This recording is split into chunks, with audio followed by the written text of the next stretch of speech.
Your commentator is Noppers.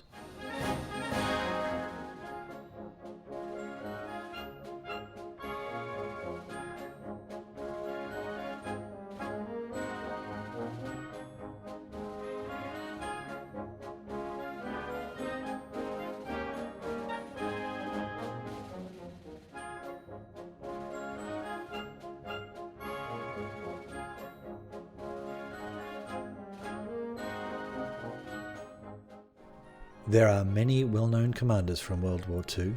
Some were a bit shit, despite their apparent popularity. For the Aussies and Kiwis amongst us, there are also a couple the rest of the world have probably not even heard of, like Morsehead and Freyberg. I think they weren't too bad. As I've stated previously, I've been in the military for over 25 years now. Whilst there are parts of it best forgotten, one of the more endearing features of military experience is learning how command works in a combat environment, and in some cases experiencing it. Hell Let Loose is structured in such a way that enables real-life military leadership and communications to be applied to a reasonable level. Reasonable in that squads and players will more often than not respond to clear, concise and decisive direction from a commander or officer. My own individual style in the game when commanding tends to be fairly army style, direct and decisive, but in my case it is sometimes a little too communicative, a fact that I am working on, I promise. Battlefield tactics are also something you can play around with in this game, and you can bring in some of the concepts of real-world military fighting. Many of the lessons and challenges of World War II are also present in this game. The bocage and hedgerows, Hill 400 and its horrible forest fighting, the brutality of Carentan and St. Mère-Église, and the dangers of the open beaches at Normandy. Today I'm taking an opportunity to present my next video discussing a specific role, in this case the commander. I've broken it down into 3 areas: defensive play, attacking play, and general command tips. There is a fair amount of subjective consideration that can be applied here. Each person is different, and each commander will be also. For me, my deep knowledge of game mechanics is fairly average, when compared to some of the other players and commanders out there. However, my military skills and leadership are well established in the real world, and I feel that my style of command in this game reflects these considerations. Where you, the viewer, disagrees with my opinion and analysis here, that's okay. Ultimately your style is your own, but if you are playing commander, your role should be to look after your team and support them to winning the fight. How you do that is best left with you, but perhaps some gems of wisdom I present here may help. Remember though, this is a game and you and your team need to enjoy it, so don't apply a style that's going to annoy people. Calm, assertive influence is what you're after. Well, tally-ho chaps, let us advance forth now to glory, tea and medals.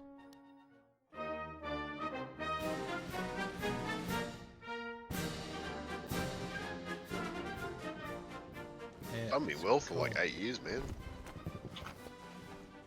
Oh, look at all you guys coming up to die, isn't it cute? 770. GTX. Right, recon unit moving in. Wow, you have so not seen it, buddy. At the start of the battle, get the bulk of your team to the defensive objective. You don't have any real control over this, but it's worth trying to communicate it to your team and hope that they'll listen. Make sure you encourage squads to spread out in all-round defense at that objective. This is important for their survivability. Make sure they get into the cap circle if possible, as I believe it still has a higher contribution rate than if they were outside of the circle. I also understand that, in some map modes, the enemy must enter the circle to start capping, so defending the circle is actually quite a key factor. Try and nominate specific squads to defend specific flanks if they don't actually self-nominate. Always have a squad on Overwatch on the circle. This is particularly true in the dense city checkpoint areas such as Town Centre on the Carentan map.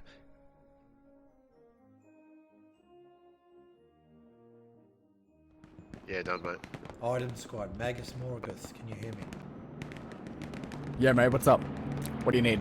That defend marker I just put down, I need you to hold that area. Yeah, that's what we're doing, man. Yeah, but I'm going to rely on you to do that, please. Copy that. You can remove your marker now. I've got mine on there. Thanks, bro. You're my eyes there. Get your ears, or scouts, in position to gather intel. Position outliers and flankers who who are communicating in command chat and ask them to observe or defend certain areas. Importantly, get acknowledgement that they understand your request. Keep an ear out in command chat as the game progresses, as those squads will hopefully report in frequently. Identify which squads are working in which areas of the map if you're not sure, and check in with them regularly for an update and for a report on the flank status if you're actually worried about it. Respond to the needs of your outliers and flankers, and they will serve you well. Get your nodes and garrisons up as quickly as possible. Back up garrisons all the way. Pick your fallback points early and set up as appropriate. Set up flanking garrisons in case your primaries drop. Get someone to set up a garrison on the checkpoint if possible, or two, although it will be susceptible to artillery. Look for red markers on your garrisons indicating enemy in range. It's a good flag to indicate recon squad movement, enemy advances, and also possibly enemy airheads. Rebuild garrisons that fall. You can actually do this yourself as commander. Doing well, boys. Keep the pressure up. And girls, I know there's at least one girl that plays this game.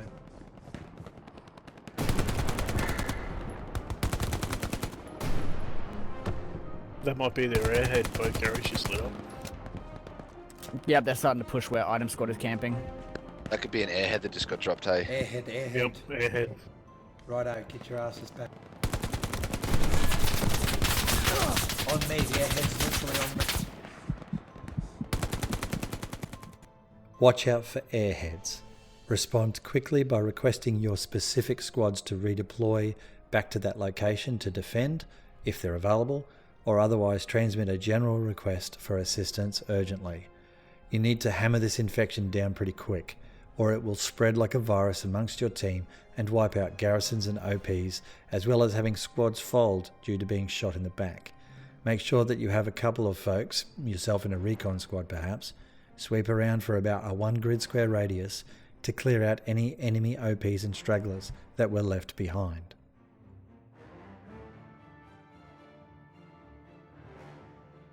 Put a bombing run through it. Yeah, please do.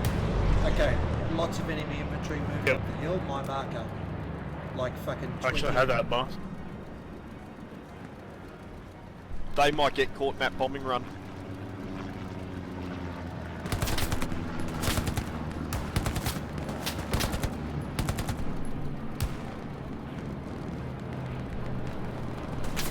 Roger.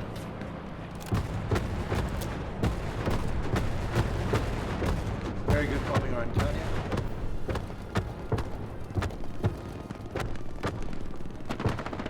Tank on my mark. Artillery and bombing runs are a massive part of the game when used well, and enemy artillery and bombing runs can really bust open your defensive point, or confuse the hell out of you when smoke's been dropped all over it. They can also break up an enemy assault quite convincingly. Artillery fire is a great way of making enemy think twice about advancing in a particular area. Make sure you retransmit information on enemy artillery strike warnings, and get your team to either take cover or move outside the impact zone. Call for friendly artillery if available, and try and get it to be walked across an enemy line of advance, and then shift it to other areas of interest after a salvo or two.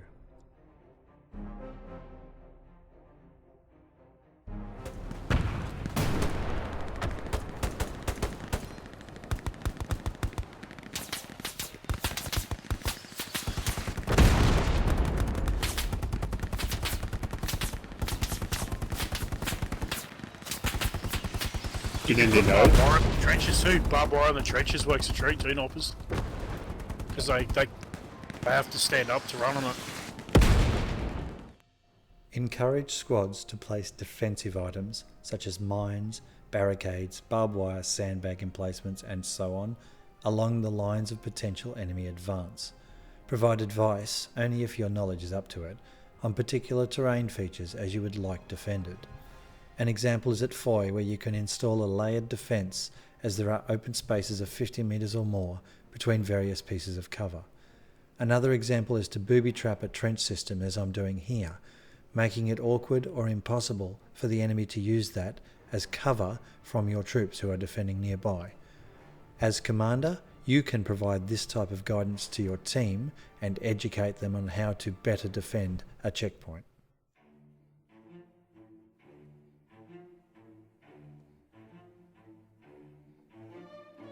Offensive airheads are a vital tool in your commander's toolkit. However, there needs to be preparatory work conducted or they will fail. Firstly, make sure that you have an understanding of the area where you want it deployed. What's the terrain like? Is there cover for your deployed forces? How quickly will your troops link up with your main body? And so on. It pays to either send a recon squad out there or yourself, so that when you do the airhead, you already have someone on the ground in location defending it for a safe troop spawn in. Secondly, you will need at least 2 full squads deploying in to make it viable, but if the majority of your team spawns in on it, then the enemy will most likely shift their defensive axis pretty quickly to counter your move, resulting in failure. You need a combined attack, airhead with 2 squads or so, plus 1 or 2 other flanks of the objective that you're still pressuring with other squads. Thirdly, get your officers who use the airhead to immediately spread their squads out. Ideally, you want to cover about 1 whole grid square and sweep forward of the objective. This also allows your officers to place their outposts down in various locations that aren't too close to each other, allowing for respawns or to capture squad stragglers who miss the airhead deploy. Fourth, make sure you have a recon and a bombing run or a strafing run available and use them just before you drop the airhead or simultaneously. The aircraft flying over will confuse the enemy and they will hopefully miss the airhead drop. Plus you'll break up their ability to defend the area you're assaulting.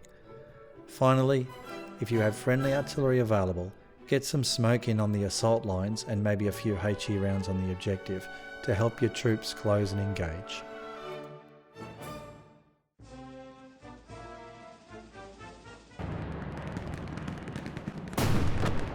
How you going, India? Item mark, outposts getting lit up. They're danger close. We don't know where they are. Roger. Bombing run available, dropping bombing run from farm ruins to west, I guess. Bring it danger close. Okay. Still no context.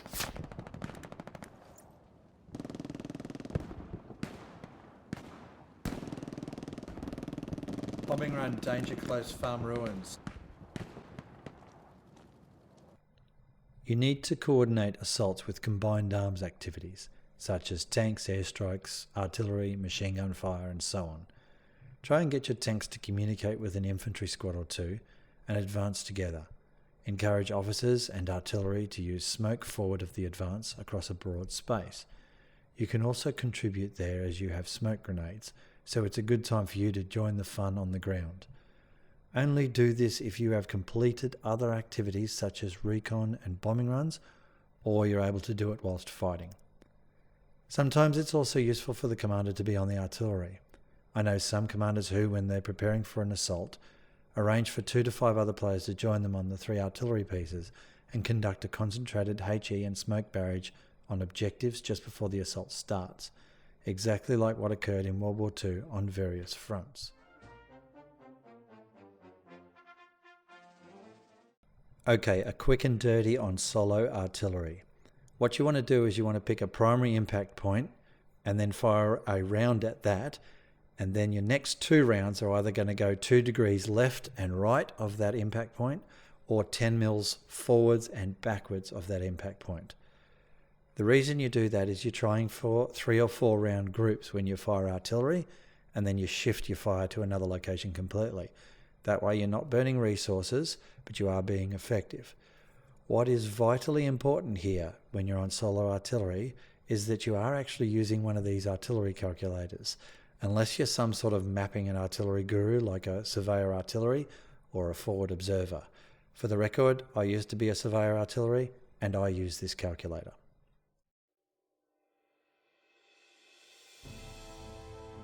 Assaults should be multi-axis.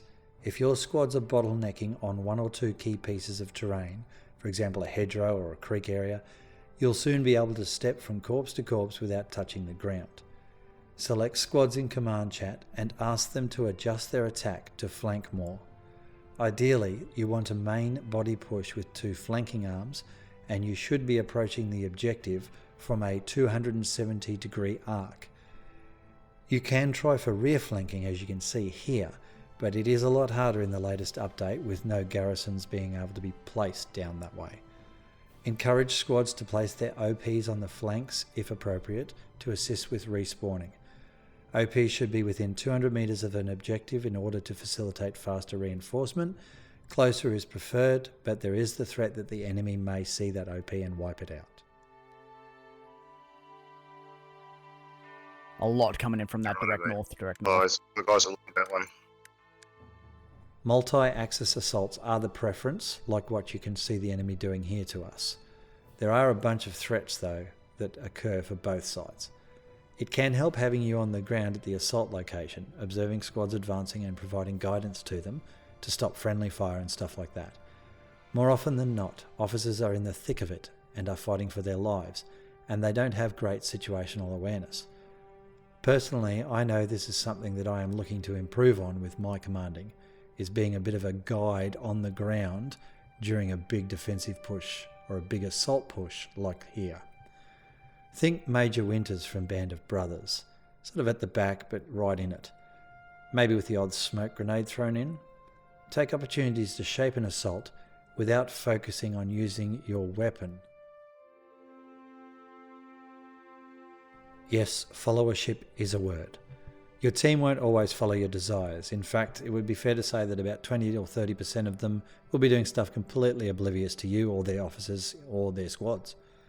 And there's a special 1% of players out there that are so oblivious to everything that they are prone to accidentally team killing with a poorly thought out grenade or wildly aimed shooting. Then there's the odd idiot on artillery who accidentally team kills you and then says, "Sorry, but I'm actually really helping the team, so bad luck to you." Yes, I've actually seen an experienced idiot who tried that excuse. The internet, eh? But instead of raging or reacting poorly to this type of stuff, your best bet is to reshape your assault around them. If you see flanks that are thin on troops or are not responding, encourage a squad to reinforce that area.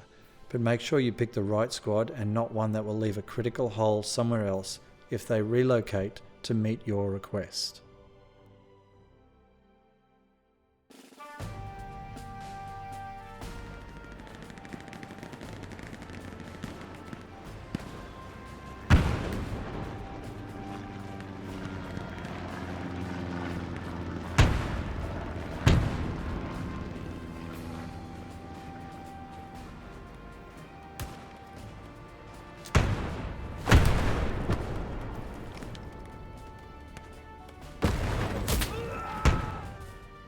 If the assault is bogging down or being pushed back, don't just keep throwing bodies at it. Your teammates will generally not wait for each other before advancing. It's true, most folks just spawn in and start running into combat without thinking about working as a squad. Experienced officers will control this in their squads and have them work together. Anyway, on the 50% of occasions where your assault goes to shit, don't be Bart Simpson and keep hitting the red button. Reflect, reassess, and make an adjustment. Perhaps reach out to a specific squad and send them to another flank, or reinforce a flank where your team is holding ground. Another squad there may break the enemy's resolve. Contact your armour support and redirect them to a flank you think will pop. Apply artillery liberally where necessary.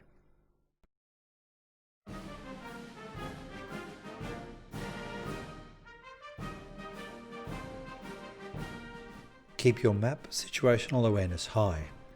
It is a common mistake of mine to get into the fighting a bit too deeply and to lose situational awareness of the battle. Whilst your squads will hopefully cover your momentary lapse of command, it can be disastrous in such instances as a strong enemy flanking manoeuvre or an airhead.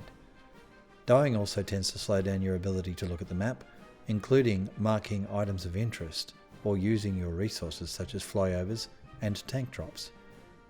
Most commanders have a good level of skill in combat though, so you need to balance the need to fight with your greater need to shape the battle space. To help you achieve greater efficiency in dealing with threats, At the start of the battle you need to seek a squad or two who will respond to requests for redeployment to engage with those threats. This comes down to how you interact with your team and your communication style. If you have managed to reach out and engage with squads early, you will know which ones are going to respond to your direction. Noting that this is a game though, if you haven't established a rapport with your officers, then you will want to adopt a style of engaging encouragement. For example, Bravo Squad, I'm worried about Grid Echo 6 and a possible enemy flank out there. Can I please get you to head over and have a look? Folks will respond better to this style, especially if they don't know you. Remember also, as the battle is ongoing, there may be new officers joining who you can work with, so keep up the communication. Carry out tasks yourself wherever possible to allow your troops to continue fighting. Sometimes there are activities such as conducting a recon behind your lines, setting up backup garrisons, conducting a forward recon, providing additional smoke for an assault, and so on, that you can do just as easily as anyone else. So why don't you? Commanders need to drop their ego, their desire for kills in close combat, and work at supporting the team. This might mean being the person who moves forward cautiously without engaging enemy to get to the proposed airhead location to defend it prior to you dropping it.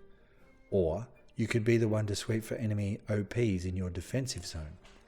Another example is detaching a support squad member from a squad to follow you or meet you somewhere to drop supplies for you to set up a garrison. The point is, officers are pretty damn busy in this game, guiding their squads and fighting, communicating information and so on. Where possible, lighten their load by carrying out tasks you are capable of doing. Keep communications in command channel to a minimum, as squad officers need to be able to talk to their troops. Some commanders love giving out orders, almost saturating command chat, and what I tend to find is that officers just stop listening to them. I'm guilty of this sometimes. I've even seen an officer of a squad I was in say he'd muted all the other officers and commander because they were just talking too much shit and it wasn't helping anyone. It's not ideal, but look, I don't blame him. Here's an example of what I'm talking about. Make garrisons. Guys, we need to hold where you're there he holding. is. Yeah, he's not. North on map. Right, southern's been cleared. I'll just drop some subs here, knobs. So, find a balance between passing on information and instructions and listening and absorbing information so that you can plan. Learn how all of your map functions work and know how to use them effectively. Just because it's available doesn't mean you have to use it right this second. For example, only use the bombing run after you've conducted a recon flyover, so that you have the most accurate information on enemy locations. The recon flyover, if used wisely, will hopefully give you an indication on where the enemy is spawning in from, which will allow you to target that area as part of the bombing path, or to use a strafing run, or to guide your artillery or your attack on them. Sometimes less commander is more. When the battle is flowing nicely and your team is performing strongly, it can pay to step back and let them lead themselves. Bring your submachine gun into the fight in these situations, as the extra manpower may be all the team requires at that time. And there are those smoke grenades you're carrying that you're just dying to throw at something. You probably don't remember when you first joined the game, but there are always new players joining. Be encouraging in officer chat towards new officers, and encourage your experienced officers to communicate information to new players in their squads. Be patient with officers who are too chatty or are brand new and asking lots of questions. Be even more patient with officers who don't understand some of the game's mechanics or who demand things from you, such as bombing runs, when you don't have enough supplies or the timer is still ticking towards countdown to use it again.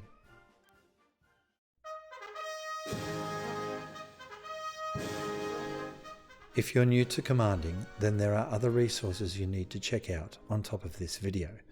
But can I first say, well done on giving it a go. I encourage you to take on leadership roles in the game: commander, officer, spotter, which is the recon leader, and tank commander. We need more people like you. There are plenty of folks running around as leaders or just squaddies who not only know how to command and lead, but are also happy to help and guide you, regardless of what server you're playing on. Don't be afraid to ask within your squad or within the command chat channel. A bit of time and experience and you will see that it isn't a terrifying role to take on. It does take patience and a calm manner.